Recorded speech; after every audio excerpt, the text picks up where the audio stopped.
రాష్ట్రంలో కూటమి ప్రభుత్వం అధికారంలోకి వచ్చాక బీసీలకు రక్షణ లేకుండా పోయిందన్నారు ఏపీ జాతీయ బీసీ సంఘం స్టేట్ ప్రెసిడెంట్ బోను దుర్గా నరేష్. కూటమి ప్రభుత్వం రాజకీయ కక్ష సాధింపులు మానుకుని ఇచ్చిన హామీలను వెంటనే నెరవేర్చాలని డిమాండ్ చేశారు. బీసీల బలమైన నాయకుడు కారుమూరి నాగేశ్వరరావుకు మద్యం కుంభకోణంతో లింకులు అంటగట్టి ప్రభుత్వం ఇబ్బందులకు గురిచేస్తోందన్నారు. బీసీలపై వేధింపులు ఆపకపోతే తగిన మూల్యం చెల్లించుకోవాల్సి ఉంటుందన్నారు బోను దుర్గా నరేష్. మా బీసీలని మీరు ఎంత క్షోభ పెడుతున్నారో అంతకంత మీకు కూడా రాకూడదని నేను కోరుకుంటున్నాను. ఎందుకంటే ఇంట్లో ఆడవాళ్ళు ఏం చేశారండి? రాజకీయాల్లోకి వచ్చింది ఎవరు? కారుమూరి నాగేశ్వరరావు గారు. వాళ్ళ అబ్బాయి అమెరికాలో రిటర్న్, అతను వెల్ ఎడ్యుకేటెడ్, ఏలూరు ఎంపీ క్యాండిడేట్గా నుంచున్నాడు.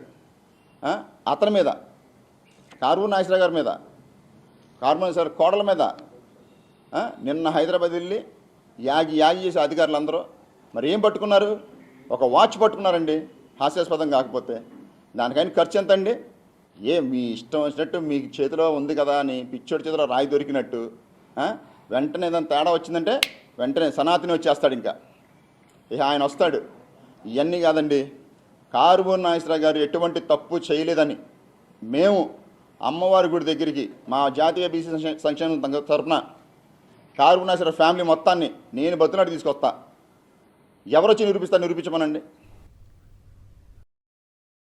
మరిన్ని అప్డేట్స్ కోసం ఛానల్ ను సబ్స్క్రైబ్ చేయండి. నోటిఫికేషన్స్ కోసం బెల్ ఐకాన్ పై క్లిక్ చేయండి.